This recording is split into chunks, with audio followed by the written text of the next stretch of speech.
Hi అండి, అందరికీ నమస్కారం. Welcome to Aruna life style. ఈరోజు బజ్జీ ఎలా చేసుకోవాలో మీకు చూపిస్తున్నానండి. ఫస్ట్ మనకు కావాల్సినంత శనగపిండి తీసేసుకొని దాంట్లో రుచికి తగ్గ సాల్ట్ వేసేసుకోవాలి. తర్వాత వంట సోడా ఒక హాఫ్ స్పూన్ వేసుకొని గట్టిగా కలుపుకోవాలి.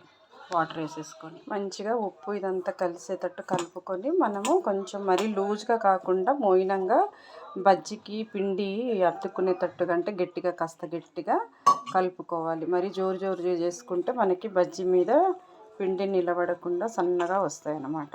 నేను చూపించినట్టు కలుపుకోండి, మంచిగా వస్తాయి. ఇలా కలుపుకోవాలండి పిండి. బజ్జీ మిర్చి శుభ్రంగా కడిగేసుకొని ఇలాగ పెట్టేసుకొని వాటికి మధ్యకి గీరి ఉప్పు పెట్టేసుకోవాలండి.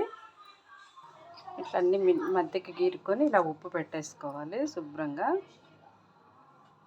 కొంచెం వేసుకుంటూ ఉప్పు పెట్టేసుకోవాలి. ఇట్లా ఉప్పు పెట్టేసుకొని అన్ని మిర్చీలన్నీ ఇలా ఉప్పు పెట్టేసేసుకోవాలి. ఇప్పుడు బాండి పెట్టేసుకొని ఆయిల్ పెట్టేసుకోవాలి. మంచిగా పిండి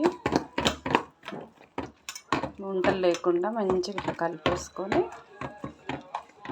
అప్పుడు బజ్జీ వేసుకోవాలి. ఆయిల్ కాగిందో లేదో ఒకసారి చూసుకోవాలి. ఇంకా కాగలేదండి ఆయిల్. నూనె కాగిందండి. ఇప్పుడు ఇలాగా ఈ చీలిక పైకుండి ఇది ఇలా ఉండాలి. ఇది ఇలా వేసుకోవాలి.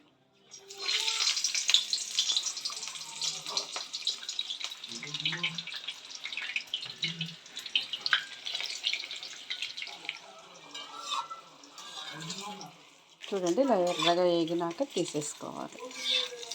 ఇట్లా బజ్జీ మనకి పైన ఇట్లా కనిపించాలి. ఇది మిర్చి బజ్జీ. మిర్చి ఇట్లా మనకి బజ్జీ మీద ఇట్లా పైన కనిపించాలి.